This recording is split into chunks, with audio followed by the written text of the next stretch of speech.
good morning, and once again, welcome back to another episode of Gumball Sports Machine. I am Jamal Gumo, aka Gumball, your host. At least one of them, especially for today. And again, I hope everybody's having a very good, productive, happy morning.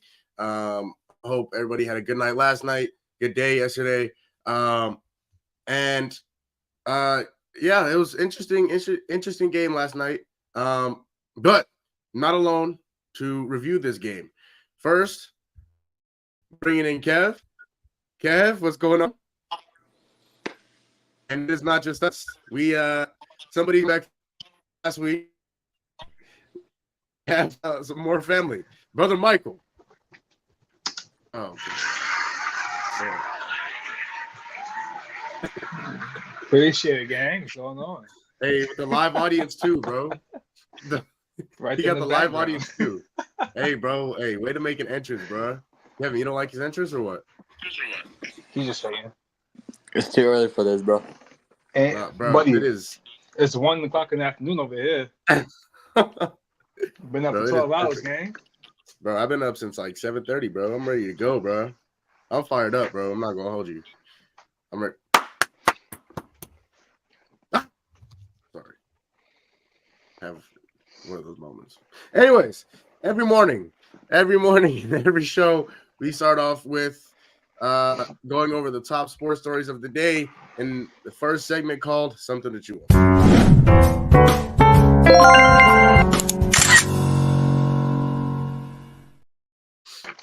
Game 3 of the NBA Finals was indeed last night. Celtics take a commanding 3-0 lead on the Dallas Mavericks. So, Mike, I want to ask you, what is going wrong right now for the Mavs? And we're going to talk about it here in a few minutes also, so we're going to get more in depth to it. But for right now, what's going wrong? What's the biggest thing for the Mavs? I think everything's going right for the Mavs. I mean, they're doing everything I need them to do to let my Celtics win. So, no complaints over here. I love it. Keep Bro, it up. You realize you're from New York. You're not supposed to like anything Boston. The Celtics are different. You know what I'm saying? I love Larry Bird. I love the Celtics. That's simple. All right, Kev, how about you, bro? What's going wrong for the Mavs? What's the biggest reason they're down 3-0 right now? Before I say anything, when Jamal, when you said something to chew on, I saw Michael literally like chew on something. I'm like, bro. Oh, okay. Alright, bro. Like, Chill, twin. Oh, okay. Look at that. Okay. all right, but my thoughts about the game yesterday and them being down 3-0. It actually caught me off guard because I actually had them winning last night's game with Tingus Pingus out. But they came up short once again. Kyrie finally showed up, but it just wasn't enough with only him and Luka only playing yesterday, like playing good yesterday. So my thoughts about it is I think they're screwed. They possibly could get one game, the next game like game 4, but if not, then they either get swept or Celtics in 5. Yeah, I think they're done. Room, damn. Yeah, it's quiet. Well, look at you. I'll just already. Nah, you know. Okay, I'll tell you this. We're gonna get more into it, but huh? Go ahead. Whoa. What do you want, boss? Nah, I was trying to do a little super motion, but it looked Whoa! gay. See, you do it again, bro. You did it. See, what do you want? No, but I'm gonna get off. I'm getting off. But no, I think they're done. They're not. I think mentally they're not there. I think physically they can't compete with the Celtics and the physicality that they play with, and I wouldn't say the pace, but I mean the Celtics aren't really a pace team, and neither are the Mavericks. I think the Celtics are just beating them straight up. So I don't think they're doing anything special. I think they're just beating them with the way that they've played all season. But like I said, we're going to get more into that. So breaking news this morning, the Lakers are officially setting up an interview with JJ Redick, NBA Finals analyst, ESPN analyst, JJ Redick, former NBA player, JJ Redick. That interview was set for this weekend sometime. Kev, JJ Redick, obviously he was somebody that we were talking about before the whole Dan Hurley situation came along. Would JJ Redick still be a good hire? Would he still be a production of maybe a championship team for LA? I'm not even gonna lie. I think they're throwing him into the hellfire because he has zero coaching experience. And with what he's got, if he does take the coaching job for the Lakers, I don't know how that's gonna go. Especially with Braun being Braun, he's probably gonna push JJ aside and take over the coaching duties once again. Yeah, I just don't know what's gonna happen with zero coaching experience, especially for a team like LA where the lights are bright over there. He did play for the Clippers, but that's when he was a player. He's no longer that. He's now a coach, so more responsibility. You have now ownership of the team, of the rotation of the players, and if you can't lead a team like the Lakers, where it's championship or bust, he won't last 3 years there. It's probably gonna be another Darvin Ham situation. Mike? Yeah, man. With everything Kev said, that is no coaching experience, and putting him in a city like LA and in a big city like that, when we're talking about like huge decisions coming up with Bronny possibly getting drafted over there, or the retention of LeBron's, I should say. Them coming off of an okay season, but I mean not season like Kev said.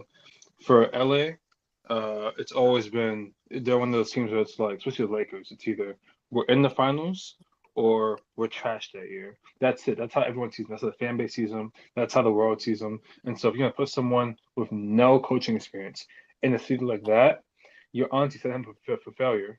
Okay, and then you're also putting him in at a time where it's like all these big moves are gonna happen, and ultimately they're just gonna say it's his fault. That's it.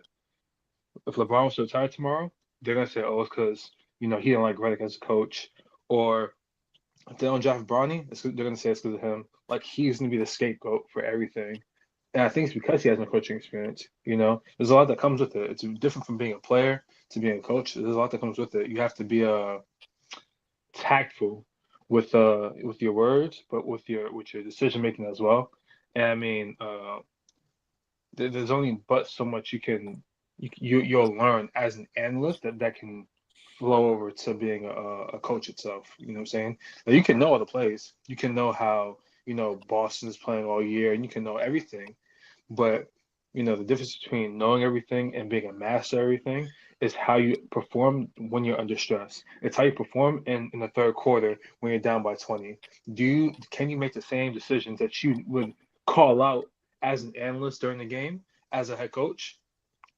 Can you take that fire coming from not just from the players, not from the media, the owners as well? Like you're put in a position to where like, yeah, we see the players a lot, but at the end of the day, everyone looks at the coach like, what the hell happened? You know what I'm saying?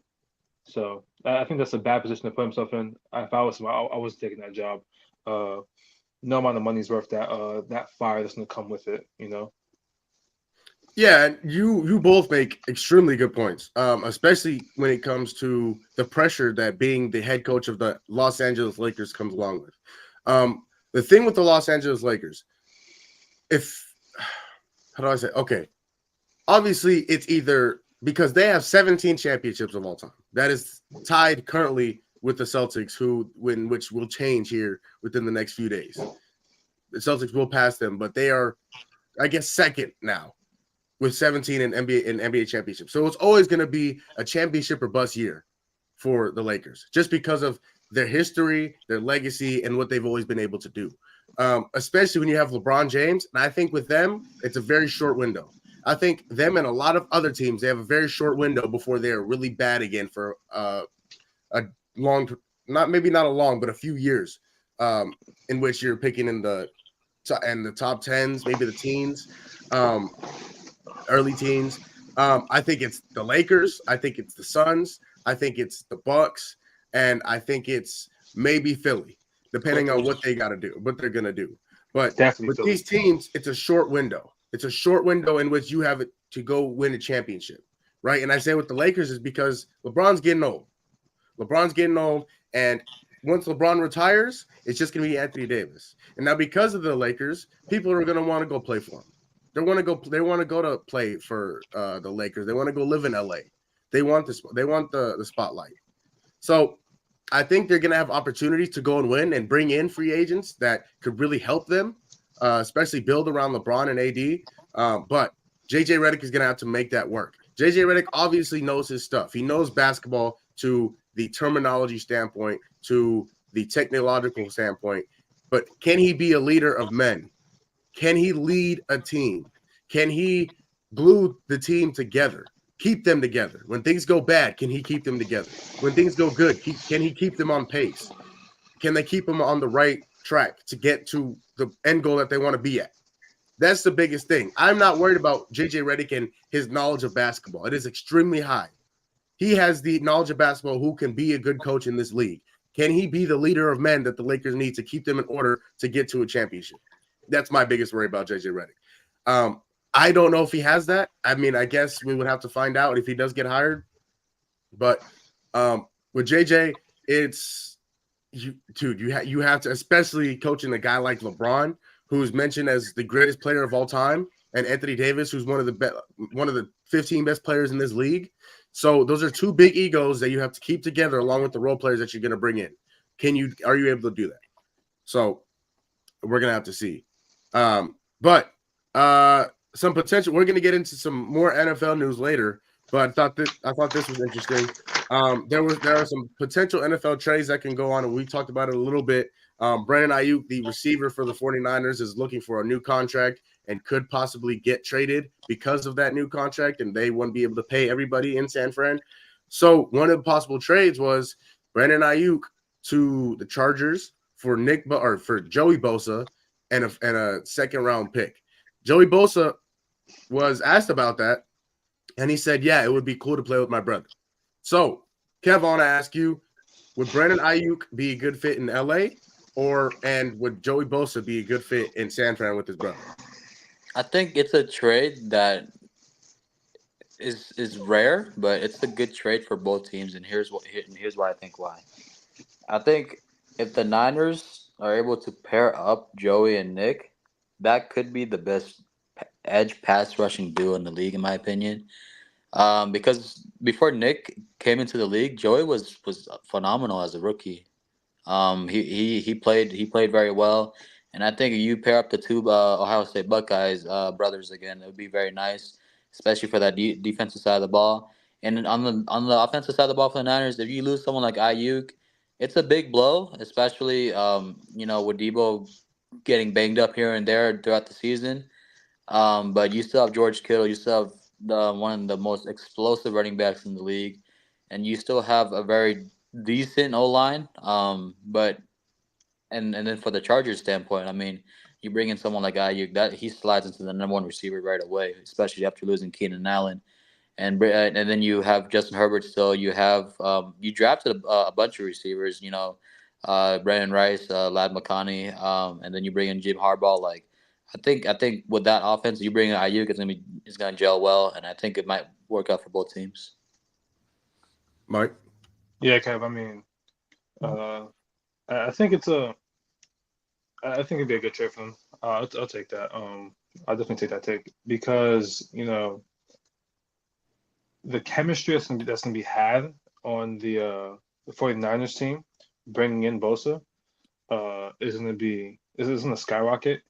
They're gonna go from a bit. They're one of the few teams that's well balanced in offensive and defensive statistic and players stuff like that, where it's like the games can go either way for them. Uh, but now I think you lose a receiver like Ayuk. I don't think that drops him drastically in the list of top teams, top offensive teams, but it will affect them for sure. You're limiting the options on the pass routes stuff like that, so that's gonna be a big thing. But I think bringing in another edge rusher like Bosa is going to be someone of that caliber too. I mean, it might make up for it. They might be one of those teams where it's like their defense is going to carry them. Out of 17 games, probably about a cool 6 or 7. And same thing I can say for LA. Um, I think you hit on the head. Bringing Ayuk as a receiver expands that It's like I said, it brings him in as number one receiver, but also it expands it opens up the field for them, and the decision making and the play style a little bit. So I think it's a fair trade. It's nothing egregious like that Barkley situation, but I mean, yeah, I mean, I'll take that. Yeah, obviously, so the 49ers went out and got Leonard Floyd this year.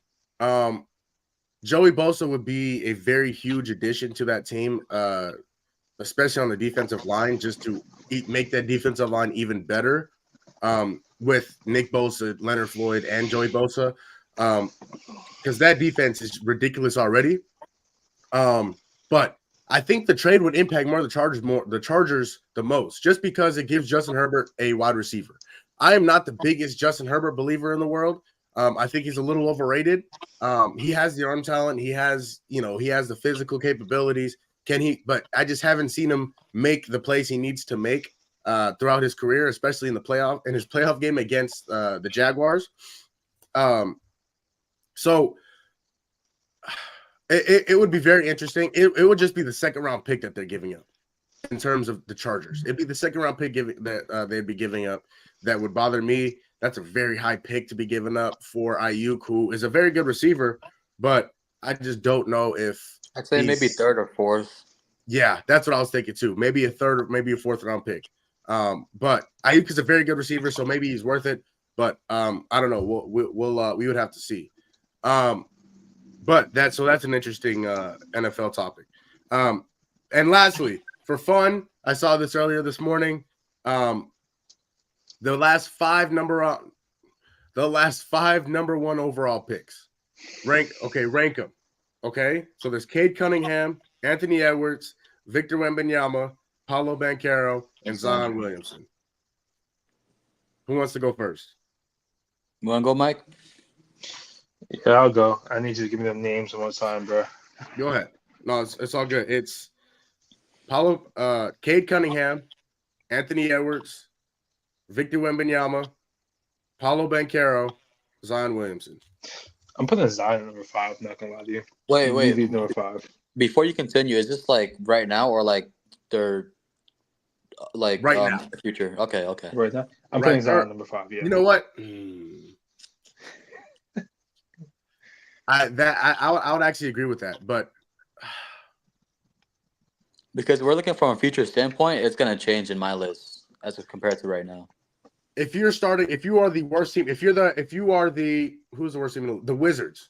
The Wizards right now, and you have the choice to pick any one of these guys. Who would you pick from last to first? Okay, that makes sense. Okay. Last, I'm picking Zion. That answer is still gonna stay the same. I don't think he's versatile enough to build a team around, and I just wouldn't even take that chance. Not if he was injured for like a whole season or something like that, or a majority of a season. I'm not taking Zion. I'll probably go Zion number 5. Shoot. I know Victor, I'm putting him in number 1, not gonna lie to you. A bit biased over there. So it'd be Zion number 5, Victor number 1. Shoot. Between Cade Cunningham and Anthony Edwards, I don't know who I want more. Not gonna lie, there's like a right there, during a 2 and a 3 for me. And I think Paulo will be number 4. That's just me though. Okay, so what's your order? Victor number 1. Mm-hmm. Ant, because he made the playoffs. I'll take Ant. Cade, Paula, and then Zion. Okay. So right now, like Zion being in his 4th year, right? Like right now. Yeah. So, like I said, if you're the Wizards, the worst team in the league, and you need one guy to build your franchise around, who are you taking? And rank them 1 to 5. At 5.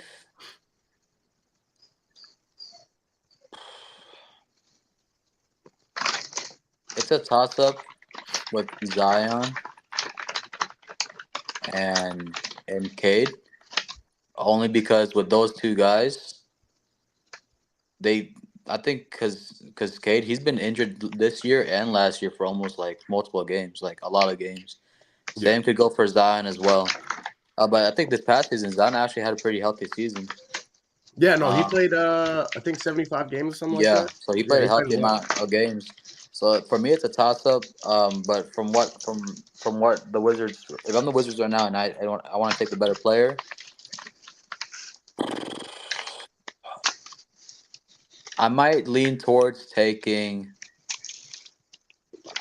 Zion over Cade. So Cade's at 5 for me because aside from his rookie year, I haven't seen much of what he's done because the last 2 seasons he hasn't played a full season, and it sucks to see for someone that's 6'7", has the ball skills like Cade Cunningham, where in my opinion, if he's healthy, he could be one of the top premier point guards in the league, just because he has the skills and he can do everything on the floor. But just his availability, he hasn't shown up the last 2 seasons like fully healthy.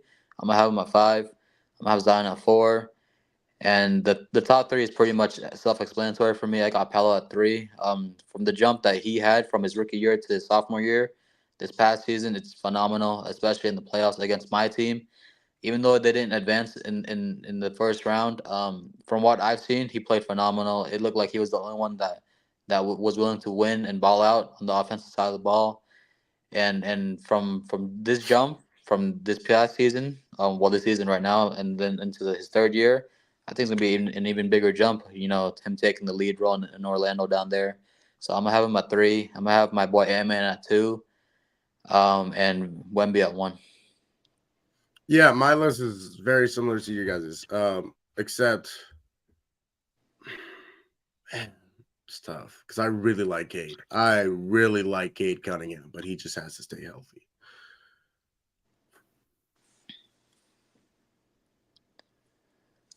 I'm gonna go 1 to 5. I'll go Victor 1. I'll go Paulo 2. Ant 3.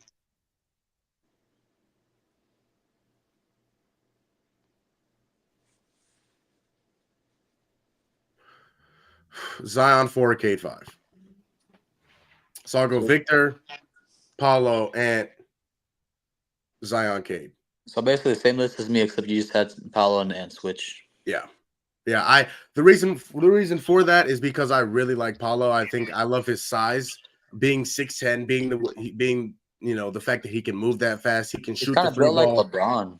He's built a little bit like LeBron, but he's a better shooter than LeBron. Yeah. Even maybe not right now, but at his age, when LeBron was his age, he's a better shooter than LeBron was at his age. He can score efficiently. He can get to the rim. He can shoot the mid range. He can shoot the 3. He can get foul. He can draw fouls. So I love Paulo. So that's the reason why I put him 2. And a lot because what you said, Kev, he showed up and he showed out this year in the playoffs against Cleveland and took that series to 7. Yeah, that's my list. That's my list. But let's get to the game 3 of the NBA Finals. Let's react a little bit. Game 3 is a very close game for the most part. Although the Mavs did go down 21 in the third quarter, they were able to come back, bring the lead back down to 3. But then once that 3-point lead came around, Luka was Luka. Brown runs into Doncic, blocking foul, and that's it. He's fouled out. Luka Doncic has fouled out with 4:12 remaining. Luka fouls out just as they're making that push to come back and tie the game. Dumb fouls. I mean, there was some dumb fouls. That was a dumb foul. Why would you take that risk to foul out of the game? He had another dumb foul. He had an offensive foul earlier on Jaylen Brown where he was just – and it was just obvious. I mean, he just kind of lifted his elbow up and got Jaylen on a baseline drive. He had some dumb fouls early in the first quarter. And the thing about this is I give the Celtics so much credit because they are going after Luka Doncic every time.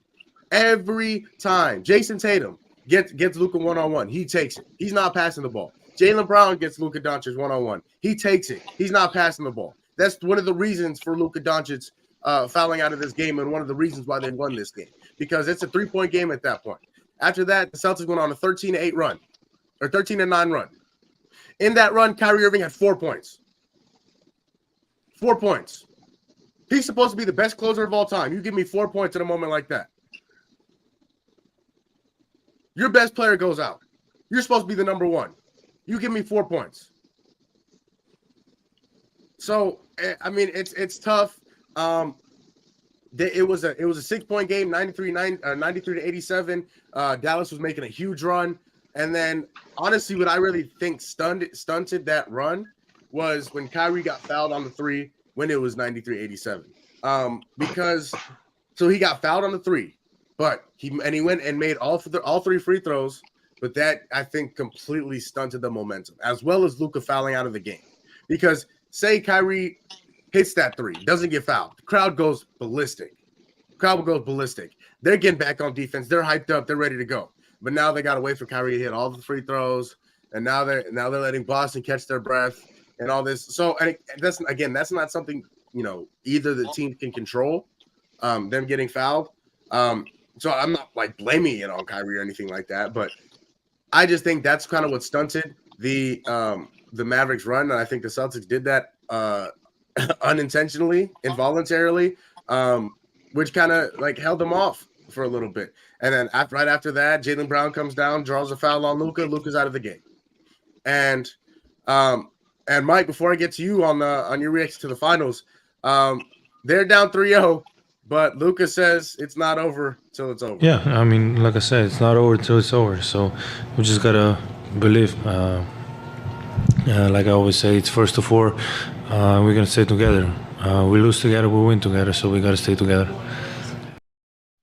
So, Mike, what was your reaction to Dallas? What are the Celtics doing right to get to this point in the finals? Man, somebody tell Luka that it's already over. He stopped scratching his head because it's over already. It's already over. It's done for. 3-0? Come on now. Man. D'Lo said this the last time I was on the show, and I mean, I think it's crazy that he hit it on the head so well that I'm referencing it now. He wasn't right though. We can't let him know he was right. No. We can't let him know he was right. But him and Kev both said it, man. They're like the role players are a big part of it. And if they show up, then whichever team's role players show up will be the team that wins. Right? And so we have Luka following out with 4 minutes left in the game. Okay. Like you said, we're looking to Kyrie to be our number one player, our number one finisher. I'm hoping he's, Kyrie on the Cavs and he's coming out doing his little thing. You know what I mean? And he wasn't that. So now I'm gonna look to PJ Washington, right? I'm gonna start hoping that if Kyrie is the number one player on the team, that all this attention is being drawn to him, that maybe not a double team, but a lot of attention of the ball is in his hands, and we're getting PJ on the side in the corner open, and hopefully he's hitting those threes. Hopefully he's hitting those baseline jumpers, right? Let him get the ball in his hands. Let them move the ball around a little bit more, and give themselves a chance, and not force any stupid shots. But I mean, I don't think so much it's what is Dallas doing wrong, because it seems to be individual things. That's not a team problem. It's like things are happening, and it just happens to be like such a small thing, but has such a big impact that it shuts the team down. That's more so what is the Celtics doing right? And I think they're even though in the first 2 games Tatum was Tatum, just not the person we would have wanted to see, but bubble guts, that nonsense. The Celtics still perform very well. The team overall perform very well. Not so much the star players, right? And so we see them actively keeping everyone engaged. They're passing the ball around. They have they've been, I think, averaging. I had this number somewhere. A certain amount of assists. I don't hold on. But they've been the assist to individual point ratio and the shots taken are a lot better than the Mavs are doing. Okay, and I feel like the Mavs are just forcing the ball to be inside the paint, and they need to spread it out a little bit more. That's my thing. I could be wrong though. Kev? Kev, what you think? Well, first of all, I just want to get off my chest about PJ Washington last night. Trash. Man only had 1 point. Yeah. So, explain to me how the hell you're supposed to be the third option when you're only getting 1 point. And secondly, what is Tim Hardaway Jr. on the team for? 0 for 5. The man hasn't made a single shot since the month of May. May And 19th to be specific. I'm just over here just looking at this team. You know, like Kyrie finally showed up. I mean, maybe too little, too late, but he finally showed up when dropping 20 plus points. You know, Luka, he didn't have the best night yesterday, shooting what was it, 11 for 27. But you know, when you're the only one that's willing to shoot the ball, I mean, you're gonna have lots of attempts because apparently no one else wants to shoot the ball. It's just an embarrassment from not only from the players but from Jason Kidd. He looks like Darvin Ham out there with his hands in his pockets, not knowing what to do. It's just an embarrassment overall from the team, from the coaching staff.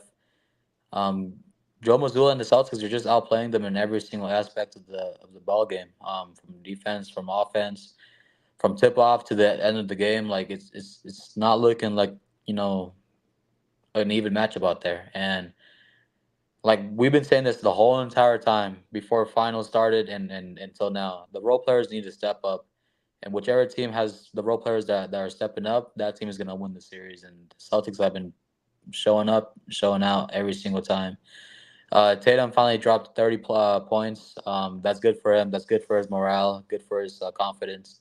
Jaylen Brown balled out yesterday as well, and he's looking like he might go with the get the Finals MVP. But overall, it's just looking like an embarrassment from the whole entire Mavericks team, from the star player with Luka falling out to the coaching staff with Jason Kidd as the coach, PJ Washington, Tim Hardaway Jr., even Jay and Hardy. You know, none of them had showed up yesterday, and they look like they don't want to win. And it's looking like the 3-0. It got to them, and it might look like a sweep, in my opinion. Yeah, it's yesterday we did our top 10 list, and we're going to get into it a little bit more here in a little bit, but I have Luka number 1. I have Luka number 1 in my top 10 NBA players. Yesterday it looked like I kind of put my foot in my mouth when I said that, because what was that? What was that? I mean, Luka came out hot in the first quarter. Him and Kyrie came out hot. They went up 13 early in the first quarter, and then they were up 22-9. 22-9. And then they ended the first quarter only up by 1, 31-30. So, and it sucks because Luka is such a talented player, and he is the reason why he is here. He's the reason why Dallas is here in the finals with a chance to even have a championship. But when you do things like that, when you constantly complain to the refs, I mean, there was a point, I have it in my, where's it at? I have it in my notes. There was a point in the time when he's barking, in the first quarter, he puts up a shot, he thinks he gets fouled, so he's on the ground sitting to the refs, or he's on the ground barking at the refs. Celtics come back the other way. Sam has a wide open 3. I mean, it's because you don't want to get up and go. Yes, you are there to play basketball. You're there to play basketball. If you wanted to be a ref, go be a ref. You are getting paid $40 million a year to put the ball in the basket and stop people from putting the ball in the basket. Do that. If you want to be a referee, go buy a zebra uniform and put it on. Because I'm tired of watching him complain to the refs about not getting a call, or if he did foul somebody and then complaining to the refs about how he didn't foul somebody. Play basketball. And this is not just him, but he's just the biggest component of it. And he has been all season. He complains to the refs the most. the most in the league. Him and Jokic are the worst. They are the worst. And then it's, him and Jokic, and then you go to Chris Paul, and who's really bad. And there's so many guys that do it now. That's why I love Jaylen Brown so much. And SGA. Because, yes, they may get fouled. They might go to the ref, hey, call that next time, and then go back on defense. They're not going to sit there and yell at them just so that they can have their camera time or let them know how they feel. But whatever it is, the reason Luka does it for. So, yesterday's game, I'm putting completely on Luka. Completely on Luka. Because when you win, you will get the most credit. When you lose, you'll get the least credit. Or you get the most credit for losing. So, again, it was not alone. Obviously, PJ Washington didn't show up. Derek Lively played really well. He What are played you extremely talking well. about? How many points did Washington have last night? PJ Washington had, 3 points or 2 points? No, I'm looking at it right here. It says 13 points last night, 17 the game before that. He's averaging what? 13 points, it looks like? In the finals? Yes. 14 on the first game, 17 on the second game, 13 on the third game. Where are you getting 1 point from? What's he Okay, that's different. What's he shooting? Okay, you know what I'm saying? I know he had 2 points through the first quarter the first half last night. Let me see. He had 2 free throws. I said yesterday in the third quarter he had like 1 point. He had three 3-pointers. Out of how many? Out of 6. So 50% from the 3. Okay. Right? And then 4 of 6 from the field at 66%. Now, it ain't the best. I'm not advocating for but hold on. We're not going to say he got 1 point. And Kev said, how is he number 3? He's number 3 because he might be at 50% shooting threes. I want the ball, if not in his hand, there's like two other people that want the ball in their hand. But to lead that close, yeah. I'm taking a 3 every time.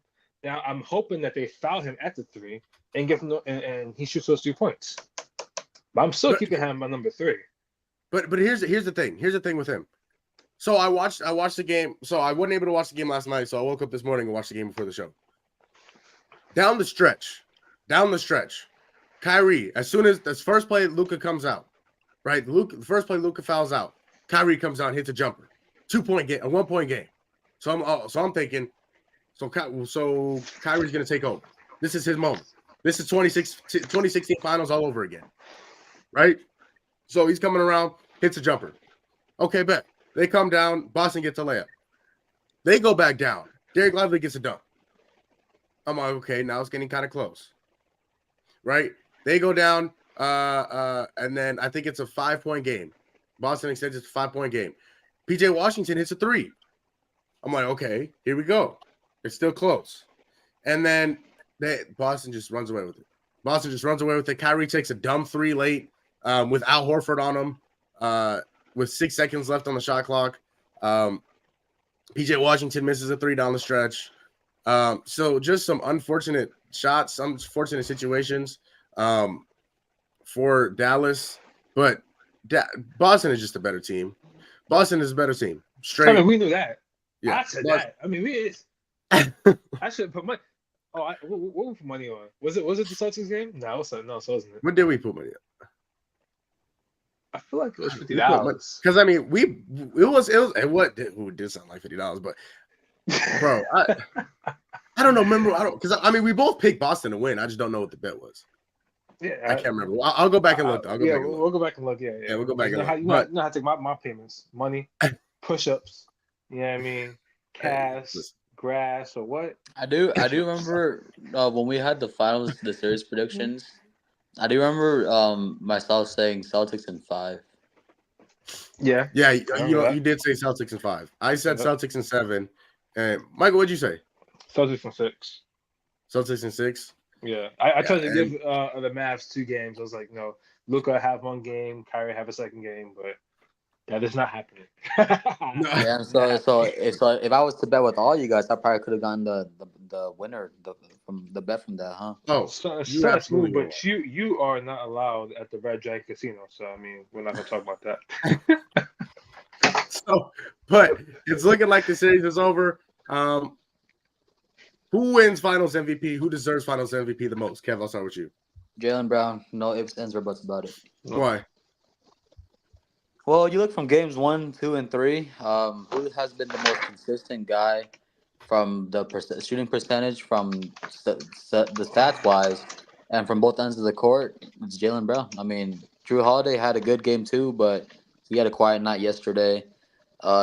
Jason Tatum finally showed up on the stat board yesterday with 30 points. A good all around stat. But from games 1 and 2, he was pretty quiet. Scoring wise, assist wise, he was out. He was playing very well, but shooting wise, he wasn't. He wasn't like that. But Jaylen Brown from games 1, 2, and 3, been the most super consistent player on that Celtics team. Mike? Hell yeah, I had to pull up his stats real quick just to make sure I'm reading this properly. The man has had at least 20 points each of these last 3 games, okay? In the first game, they had that massive blowout, and he only had 2 assists. He's had 7 and 8 the last 2 games, okay? What does that tell me? That tells me that he's understanding what the team needs, and he's as a team, as a floor lead, as a floor general, he's making it happen, right? We keep on joking about how Tatum's not showing up or not showing up to the caliber that we want him to show up, is what I should say. Right? And Brown's like, okay, cool. You know what I'm saying? If he's not going to play at the level that we need him to play at, I'm going to dish that ball out and get that assist and make sure my teammates open in a good position to score. And so far, it is working. It is. He looks good. This may be the I'm not sure the best, but this is a top tier, a high peaking level of Jaylen Brown that this may carry to next season. Who knows? I would hope it does. Yeah, no, I absolutely agree. This is the highest level Jaylen Brown has played in his career. This is the highest level Jaylen Brown has played in his career. And I think, like Kevin said, Jaylen Brown wins Finals MVP, no doubt, no questions, no thoughts even about it. He's been the best player on the Celtics through the playoffs. There's no second thoughts about it. I have no second thoughts about it. So I think he should win Finals MVP. I think he's been the best player in this series. I think he's been the best player in the series for both teams. Dallas, I mean, I know Luka's playing, but he hasn't played like the best player. And speaking of that, I do want to get to this real quick because I really liked it. Brian Windhorst last night on Sports Center with Scott Van Pelt absolutely ripped Luka Doncic a new one. Onto the ground there in an unacceptable position to put himself in with 4 minutes left with 5 fouls, and then immediately looks at the bench and says, "You better bleeping challenge it," as if it's the bench's fault that he just made a terrible play. I'm standing here in the Mavericks tunnel. Over there is the Celtics tunnel. That's where the winners are. If Luka's ever going to be a winner coming out of this tunnel here, he is going to have to use what's happened in this finals as a learning experience. His defensive performance is unacceptable. He is a hole on the court. The Celtics are attacking him. They are ahead in this series because they have attacked him defensively. And you've got a situation here where Luka is complaining about the officiating. They have begged him. They have talked with him. They have pleaded with him. He is costing his team because of how he treats the officials. He's a brilliant player. He does so many things well. They are here because of how he did. His performance in this game is unacceptable and the reason why the Mavericks are not going to win. He's got to get over this. And the fact that he came out after the game and blamed the officials showed me he's nowhere close yet. So maybe over the summer somebody will get to him because nobody with the Mavericks or anybody else in his life has.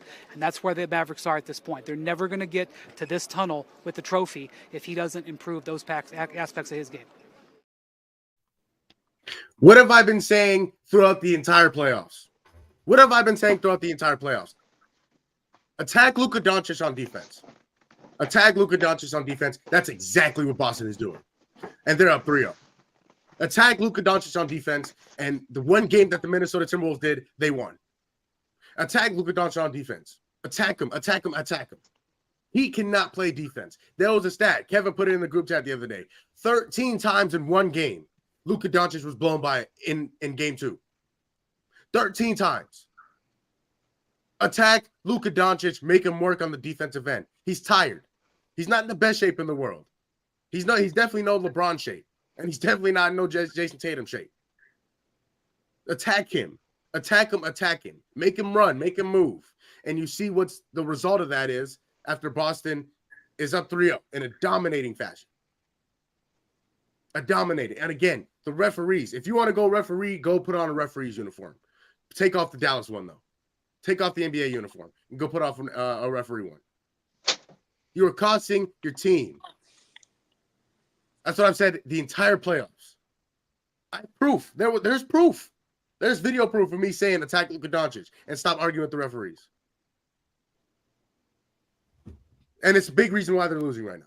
3-0. To make matters worse, having Kyrie with him as well is not going to help the cause because Kyrie isn't known for his two-way play as well. Like, so when you have a backcourt of two guys that are supposed to be scoring and one of them doesn't score as consistently, it's gonna mess a lot of things up when Kyrie can back up on defense. It just sucks because all of us have been saying Luka's very talented, but he's just, I don't want to say it, but he looks like he's lazy on defense. No, not looks like he is. And it just sucks because offensively he's one of the most gifted, talented players on offense, but it's just he's not willing to put in the effort, and if you're not willing to put in the effort, you're not going to win championships at the end of the day. That's just what it is. But he needs to freaking let that ego move that ego to the side, man. He needs to let go of his ego's need to freaking to be the best. Okay, like we know you're good. We know you might go down and definitely go in the Hall of Fame. All right, like no doubt about that. You might go down as a top 20 player in all NBA like history, or point guards, I should say. But in knowing this, you can't let your nuts drag this much, and you being bad at it too. Yeah. You know what I'm saying? You're just opening yourself up for a whole world of criticism. And if you can't take that criticism, right? Because we all know that the refs are not fair in this league, in any league. Yep. And criticism will affect the way the refs treat you. Okay? So if you know you're not going to be able to take it the way you should be at that level, at that leader level, right? Then, you need to calm down a little bit. You know what I'm saying? And this finals right here is I would hope it humbles him just a little bit, and we'll see how he acts in the off season at summer camps and how he starts playing with the new guys that they bring into the team, because I think he's been so dominant because he's feared, right? And oh man, we know Luka could really, no matter what's going on, he's gonna put up a shot, it might go in. You know what I'm saying? And he can ISO anyone and be okay. So I think that he's been so feared this past season, these past 2 seasons really, that no one has challenged him defensively, like you said, Jamal. And so now we're putting that to the side. You know what I'm saying? You can't be scared of no man. If the end of the tunnel, if at the end of the tunnel is an NBA championship, you can't be scared of no man. And clearly the Celtics aren't scared of him. Look what's going on. Like you said, attacking him on that defense. 13 freaking getting blown by 13 times in one game. Absolutely insane. And we see it all the time in his footwork. His footwork is way too it's too heavy. And it's crazy because especially on defense it's heavy. Yeah, on the defensive end it's heavy. On the offensive end, he's like a ballerina. At 6'7", 2-something, he's moving way too fast. And he's not even moving fast. There's Curry fast, there's Kyrie fast. But he's in their own league where he's like Luka fast. So it's he's not fast, but he's fast, and somehow he's catching everybody. He has his little speed burst. Yeah, and he's catching everybody with it. And so it's but you look at him on the defensive, and this man, his legs, you can see his footwork is not where it should be, because the second you do a little hesitate, you turn up and you try and blow past him, he's playing catch up with his feet. His body wants to go, but his feet are just playing catch up with him, and then he's big. He's not no light. You know what I'm saying? Tatum. He's not no Braun who's on pulling a second speed or whatever, catch a second win. He's not like that. So he has to loosen up on that defensive end. That boy better go take some ballet classes, man, over the summer. Yeah, he has to get better. He has to get better defensively. What he's done is just unacceptable. But he needs to go practice defensive drills with Drew Holiday, because I saw the clip the other day with Drew Holiday on defense when he trains, bro. Oh, he needs to go train with Drew Holiday. Drew Holiday is ridiculous on the defensive end, and that's why he just fits with any team he goes to. But we were going to get to some NFL news today. I think we'll get to that tomorrow, because I do really want to get to this. Yesterday, Kev was on the show. Mike, you weren't on the show yesterday, but yesterday we did our top 10 current NBA players. And one of those guys that were left off of each of our lists was Steph Curry. personally, and I know Kev, I know you share these thoughts. Steph Curry wasn't good enough this year to be on the top 10 list. He wasn't good enough. He wasn't good enough. He didn't help his team get to where they need to be in order for him to be a top 10 player in this league. But I do want to ask you guys, and Mike, I'll start with you. Is Stephen Curry a top 10 player of all time? Cool. Okay, I thought you meant of current NBA because I made a list of all time, and I was like, damn, like I'm not ready for this one. All right, cool. And I'll tell you what, we will definitely get to a top 10 list of all time, maybe next week, because obviously the finals is about to be done, and so there's not going to be as much sports going on. Yeah. But we're going to get to until the Olympics. Huh? Until the U.S. men's basketball team in the Olympics. Yeah, and that should be next month, I believe. So, yeah. That's a great question. My top 10 list is always biased because LeBron is number one and he won't move from that spot. It's locked in. It'll never change. Blind witness. It's okay. But here's what I will say, right? Just so you have an idea, I don't have a specific like numbered order, but I'll tell you this. These are the groupings that I have in my top 10 list that will never change. A dominant big man. And I have Shaq, Wilt, and Bill. Right? Okay. I will never take those three out. Now, they may fluctuate in the top 10, but they're never leaving the top 10 for me. Right? Yeah. And then I have great guards. Right? I got Bird, West, and Kobe. Right? You have Jay West in your top 10. No, let's just save this top 10 for next week because it actually might get heated. Just say you have Steph in your top 10. Just leave it. I was about to say because this was about to take a turn. Just leave. Just keep the topic of Steph Curry in the top 10. Just don't say any other names, please. You better believe you coming back on for that top 10 list. You better believe you go. Y'all forced me to be here. Let me stop. Just say yes or no to Steph Curry. Just say yes or no. Yeah, because that was about to go on a completely different turn. Boom. And then before I was rudely interrupted, I have Kyrie. Let me stop. I do not have Steph in my top 10, not all time. Top 10 most influential? Most likely. Yeah, absolutely. Most influential players of all time, it is definitely Steph. Right? Yeah. Right? He's up on that list. But like of all time, and the Jerry West thing was just a joke because he passed away the other day. I want him to feel included. But I see Kev got real irritated. I'm sorry, Kev. That boy, he turned red for a second. Look at you, Kevin. Look at you. Just I just want to give him some love. You know what I mean? He passed out. I want to give him some love. Like, yeah, okay. But nah, bro. I don't think I have Steph in my top 10 of all time. I think there's too many people who, again, if it's influence-wise, yeah, I'm going to have him in there. But, like, just overall, I don't see him there yet. And he's at 32, 33. I think 34 maybe.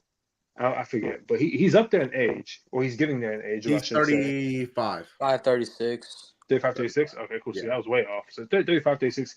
He has a couple more years left in him. Maybe another chip puts him in that top 10. Maybe. Top 10 point guards, definitely. But top 10 all the time, I mean, I'm not really sure. Not for me.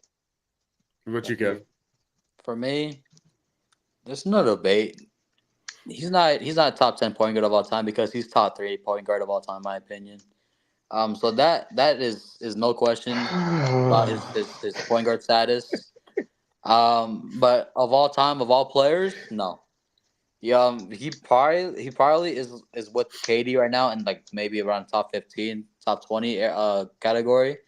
They're sneaking up there in the top 10 category, but they're not as nowhere firm and staying in the top 10 because there's just too many talented players in the top 10 category. But for me, if he wins maybe another MVP and another ring, he slides into the top 10 in my opinion because you have 5 rings. That's pretty damn impressive. And then how many MVPs does he already have? Like 3? 2. I think 2. So he has the one unanimous and then another one. So if he wins one more, that's 3. And so you get 3 MVPs and 5 finals championships. That slides you into the top 10 without a doubt. But I just think there's too many guys up there in the top 10 list that have way more accolades than him, way more better just overall careers than him, and I just think he's not as qualified to be in the top 10 as many people want him to be in the top 10. Real quick, Jamal, before you go ahead, Kev, here's my question to you. Right? You said, and he said, if he wins MVP and he wins another chip, he slides out top 10 for you. Right? Yes. Let's say he has 4 more years in him. Right? And then that's pushing it. That's really stretching it right now because the man can retire right now and be okay with life. Right? Do you look at the current NBA? Do you think he'll have that chance to win the ring? For me, it's most likely no, only because Jamal and I, we've talked about this. The West is only going to get better. And especially with teams like the Wolves and the Thunder, those two teams, they're really young. And you have those type of teams that legit competed in the playoffs this year. They're only going to get better. And so you have other teams as well, like the Nuggets are still going to be the powerhouse team in the West. I think the Warriors dynasty is over. I think the only chance of him winning another ring is with another team. And that may or may not affect his legacy going to another team. But if he wins another ring, I have him in the top 10. I think if they, I feel like they're going to trade Clay, right? I feel like Clay's a free agent. He actually might not even sign Clay. So yeah, He's a I don't free think they're going agent. to sign Clay then. So I think Clay is gone. Yeah. Right. So you're talking about the big three. Clay is gone. I think Draymond's. First of all, Draymond has been Draymond for the past however many years. He has 3 more years of $25 million a year on that contract. Nobody wants that. Yeah, no. Yeah. Not with that aggressive attitude and fighting every other game. No one wants that. Yeah. So now you're really left with Clay. I mean, not Clay, Steph. And I mean, there's not like I don't see the Warriors getting a player that complements their team that well for them to win the championship. And so, would I fault Steph and leaving to get another chip? No, because like you said, the dynasty is dead. And if I'm Steph and I'm left with only Draymond, everyone who I was winning those chips with, I'm left with Draymond. Respectfully, bro, I'm gone. I'm on the first flight out of there. So I'm not mad at him if he does leave for that chip. I agree with you though. Yeah, and so I do want to start this off by saying Steph Curry is absolutely not a top 10 player of all time. If you have him on your top 10 list, I think you should rethink your knowledge of basketball. Because I can tell you 10 players right now who are better than Steph Curry. Not Devin Booker. I can tell you right now that right now, yes, I'm taking Devin Booker over Steph Curry. Absolutely. But Steph Curry is not a top 10 player of all time. He's just not. Not right now. And Kev, you mentioned maybe another MVP. I think the chances of that are very, very slim. Mike, you mentioned the chances of another championship. I think those chances are very, very slim. A lot would have to go right for Golden State in order for them to even make it back to a finals. Maybe, again, you have to get another superstar over there because Steph can't do it by himself, as you obviously saw this year. Can't do it by himself. So you'd have to get another young superstar over there. I don't want to say young, but I want to say another superstar. In order for them to even, Not no AD. No. Absolutely not. In order for them to make it a championship, no. He needs like he needs. I mean, he would need like an Embiid or. I'm tired of this Embiid stuff, bro. Get that name out your mouth. Embiid is like, bro. See, you're tweaking. He's not, bro. Embiid is like that, bro. I'm gonna defend Jamal right here, and I'm gonna say this right now. Before he got hurt, he was averaging 35 and 13. He would have won the MVP. He would have won the MVP if he didn't get hurt. He was averaging, like Kevin, say it again. What was he averaging? 35 points per game and 13 rebounds. And he was leading over everyone else in votes, too. He was leading over Jokic, SGA, Luka. And who was number 2 in the East? The Sixers. I'm not going for none of that. And Embiid was like that before he got hurt. And they would be in the conference finals this year if he wouldn't have got hurt. It would have been Philly and New York. In the conference you know how that was. And I believe that. You know how that was going down. Yeah, and Embiid would have gave him 50. Straight Tims everywhere, boy. Stopping him out. Embiid would have gave him 50. Straight brothers. Stop playing. Stop playing. Okay, real quick, to end off the show, I do want to ask. This was an argument last night at the gym. All-time NBA career. Are you taking Chris Paul or are you taking Kyrie Irving? Chris. Why? Shoot, man. Okay, damn. Oh, wait. I spoke too fast. Wait. Give me a chance. I think that was the right answer. I'm looking at Kyrie. Kyrie with the Cavs. I mean, I think he could show up a little bit more than the finals that they lost. It was 2018 finals that they lost. 2017 finals that they lost. So he could show up a little bit more then. But I mean, then he went to Boston. Nothing. Time in Boston was trash. None. Chris Paul does not have a ring. Wait, no, he does, right? No, he doesn't. Doesn't have a ring. He has the Warriors now. Doesn't have a ring. He may not get a ring. We just spoke about the Warriors. He may not get a ring. But we're talking about Clippers Chris Paul. He was with Jake from State Farm.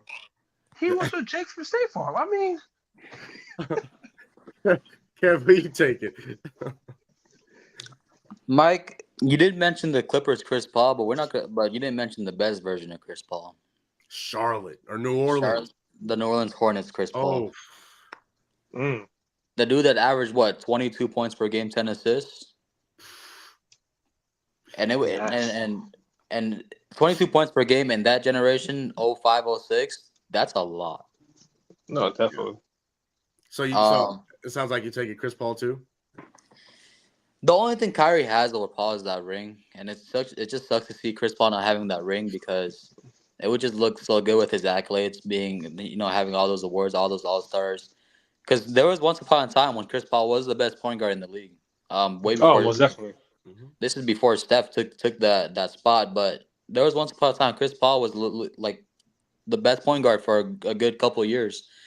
It just sucks not seeing him with that ring, but overall career-wise, Kyrie leaving the Cavs affected his legacy badly.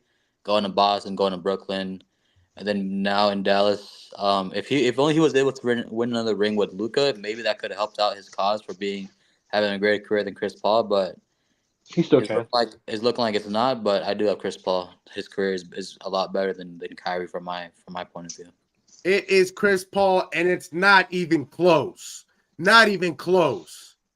Chris Paul has had a much better career than Kyrie Irving. Chris Paul was a better player for a longer period of time than Kyrie Irving. If you want to talk about skill, pure skill, fine. I'll give you that. But if you put Chris Paul with LeBron, they're winning a chip. If you put Chris Paul with Kobe, they're winning a chip. Chris Paul just never had that second superstar. And again, I love Devin Booker. Devin Booker's not Kobe or LeBron. I love James Harden. James Harden's not Kobe or LeBron. If you put Chris Paul with one of those guys, they win a chip. They win multiple chips. The only reason why Kyrie Irving has a chip is because of LeBron. So I'm not going for none of that. Chris Paul was dominant. He had, like you said, 22 and 10.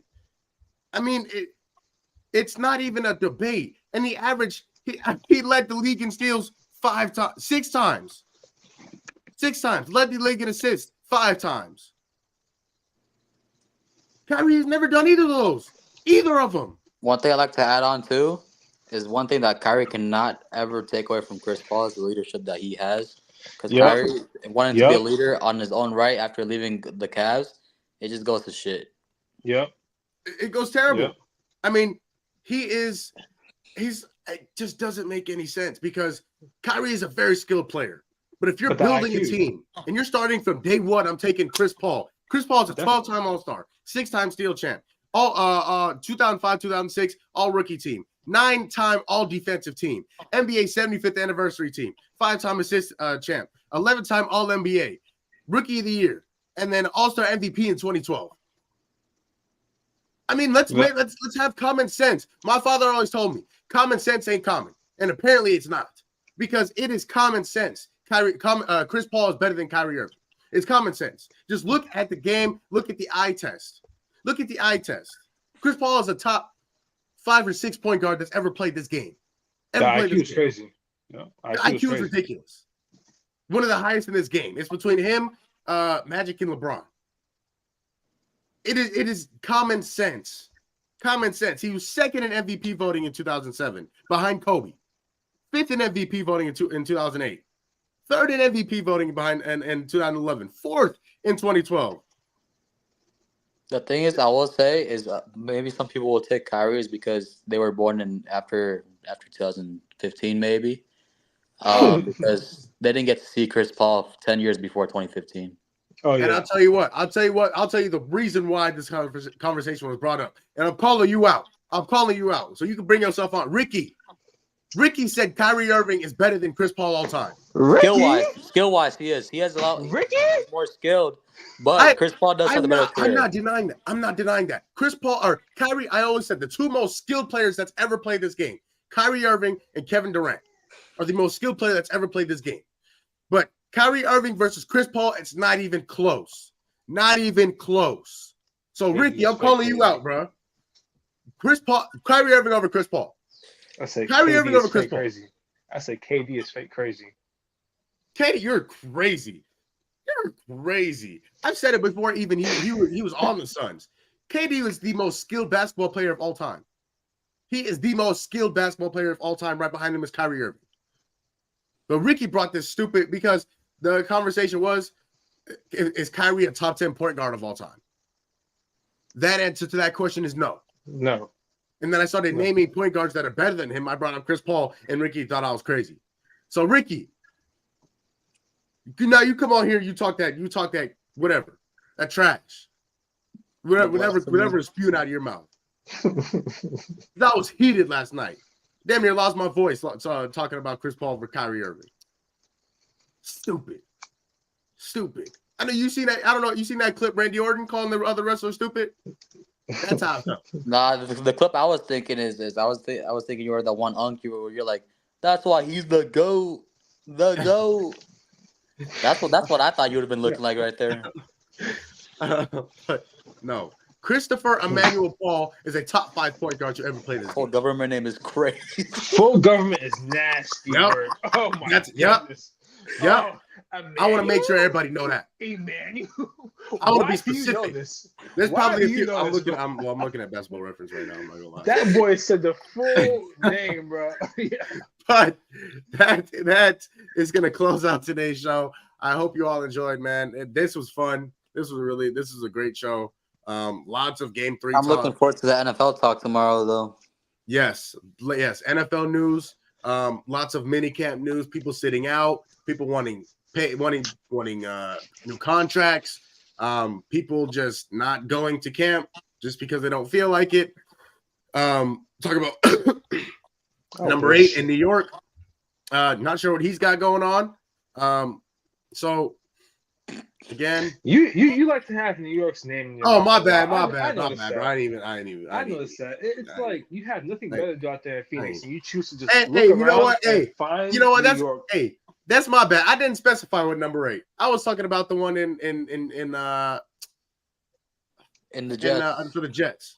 I It wasn't even don't talking about matter, that. bro. You still have New I wasn't even York's talking name in about. your He's mouth. not relevant I don't enough care. for. He's not relevant enough for us to talk Danny about him on here. Dimes, 40 million. He's not relevant. He's not 40 million relevant enough for us relevant. to talk about him on here. 40 million a year. He's robbing the Giants. He's robbing the Giants. In fact, there's a warrant No. out for his arrest for stealing money from No. the Giants owner. No. He's the top 3 quarterback. Hey, if That's anything, gonna close out if this show. anything,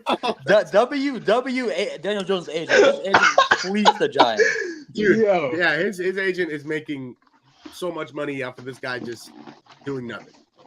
So, but yes, great show today, man. Today's show was a lot of fun. Very packed show. Tomorrow we'll get into some NFL news. Look ahead to Game 4 tomorrow night in Dallas. And go over some of the weird stories of the week, the odd stories of the week that doesn't have to do with sports. So that's all for tomorrow. Again, thank you for watching. Huge shout out to these two guys, man. Kev, Michael, love y'all, bro. Appreciate y'all so much for coming on here and spewing y'all nonsense. And but that's gonna close it out. That's gonna close Definitely, it out for today. Happy Men's Mental Health Awareness Month because they haven't been saying that enough. Let's make sure that's known out there. They have not been saying that enough, so I got to make sure I say that one time, bro. Too That's many a brothers great lost to mental health, man. So, yeah. Thank you so much. And I keep forgetting. I had it in my notes, in my phone. I just kept forgetting to bring it up. Thank you so much for bringing that up. Yes. Happy Mental Health Month this month, man. For all my guys out there, keep going, bro. Keep going, bro. You matter, bro. There's people who care about you. Please keep going. It gets tough. It always gets tough. Just keep going. Don't let nobody tell you you're not doing enough, man. Don't let nobody You tell always you. have your hands, bro. Always. That's crazy. That is crazy. That's crazy. That is so crazy. That is so. I didn't even realize. I thought he said something else, and I realized I was like, oh. But yes, seriously, all jokes aside, man. Yes, happy mental health month, man. You got all my men out there, my guys out there, stay strong, bro. Like I said, there's somebody that loves you, somebody that cares you, and if you are going through a tough time, talk about it, express it. Do not hold it in, because when you hold it in, that once it all gets released, it gets released maybe to the wrong person, wrong place, wrong time. So again, talk about it, please, please, please. Mental health is a huge, huge thing, especially in today's day. So please, take care of yourself. Again, that's a huge thing. So, my brother, I'm so happy you brought that up. Thank you so much for bringing that up. Don't go crashing out now, man. Don't crash out. There's too many crash outs happening recently, and I don't want to be part of any of them. But that's gonna close it out again for Kev, for my brother, for me. We out, man. See y'all tomorrow.